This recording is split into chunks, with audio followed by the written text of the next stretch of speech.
Indonesia dipermainkan oleh negara manapun. Maka Bung Karno mengajukan syarat. Dialog pun terjadi antara Bung Karno dan Khrushchev. Saya mau datang ke Moskow dengan satu syarat mutlak yang harus dipenuhi. Tidak boleh tidak, kata Bung Karno. Khrushchev pun balik bertanya, apa syarat yang Paduka Presiden ajukan? Bung Karno menjawab, temukan makam Imam Bukhari, saya ingin menziarahinya. Tentu saja Khrushchev yang komunis tulen pun sangat bingung. Siapa Imam Bukhari, pikirnya. Khrushchev segera memerintahkan pasukan elitnya untuk menemukan makam yang dimaksud. Ternyata hasilnya nihil.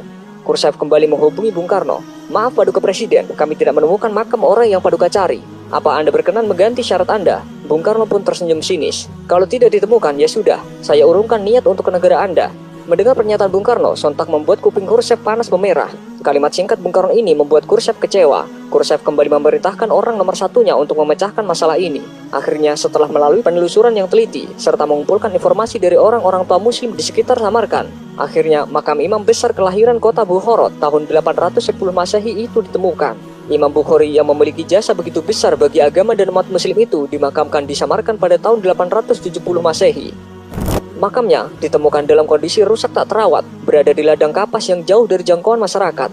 Namun betapa kagetnya Soekarno ketika mendapatkan berita bahwa makam itu dalam kondisi yang tidak layak.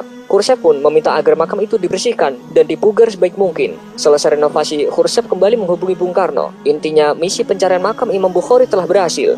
Sambil tersenyum, Bung Karno mengatakan, baik, saya akan datang ke negara Anda. Akhirnya, setelah sebulan sejak penemuan dan pemugaran makam tersebut, Soekarno bersedia berkunjung ke Soviet. Dengan naik kereta api, Soekarno tiba di kota Samarkand pada tanggal 12 Juni 1961.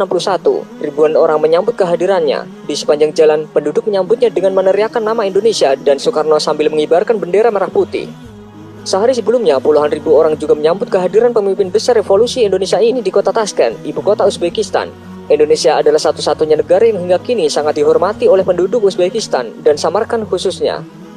Sejak Bung Karno tiba pada malam hari, beliau langsung membaca Al-Quran sampai pagi hingga beliau tidak tidur. Saat ditemukan makam dalam kondisi tidak terurus, Soekarno meminta pemerintah Uni Soviet agar segera memperbaikinya. Ia bahkan sempat menawarkan agar makam dipindahkan ke Indonesia apabila Uni Soviet tidak mampu merawat dan menjaga makam tersebut. Dengan emas seberat makam Imam Bukhari akan diberikan sebagai gantinya.